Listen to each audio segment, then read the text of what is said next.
against the Akan model of matrilineal or avuncular inheritance, the GaDangme system of inheritance, being patrilineal, places the responsibility for the acceptance of the pregnancy of a woman and the consequences of the birth of the child directly on the father of the child and, by extension, the whole paternal family.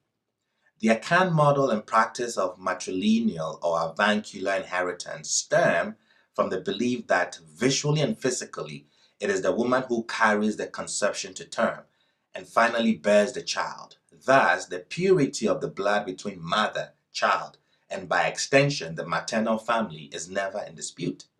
The mother is, so to say, the owner of the baby. So primarily, the baby belongs to the maternal family.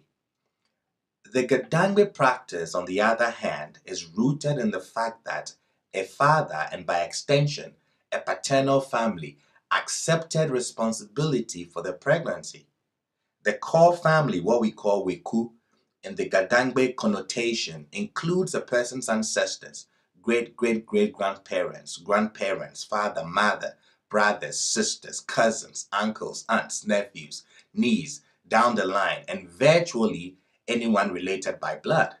Thus, while in the Akan system, the fact of the actual birth of the baby to a mother is proof enough that the baby belongs to the mother and her family and the extended family, the GaDangme system could be viewed as a case of only mothers know. This supposedly places the onus of proof as to which man's sexual encounter with the woman, and by that reasoning, whose sperm actually fertilized the ovum that resulted in the pregnancy. Of course, in light of modern scientific developments, that premise of the woman having to patently convince the extended family as to the paternity of her baby no longer holds. This scenario is far from implying that GaDangme women practice polyandry. Not at all. Yet, although society frowns on sexual promiscuity, polyandry, and such other social vices, in these days of frayed morals, one can never tell for sure.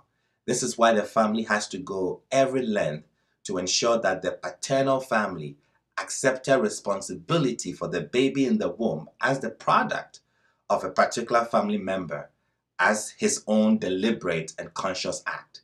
So by extension, again, the baby that vicariously belongs to him really belongs to the family line.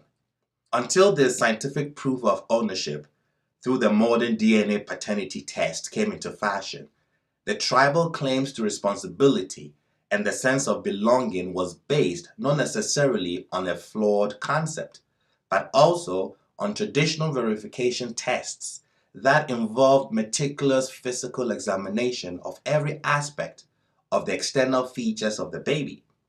A group of experienced old folks in the family would check the baby all over, from the texture of the hair on its head to the texture of the sole of the feet, to confirm its acceptability as the child of the father or the assumed father should there be doubts and litigations.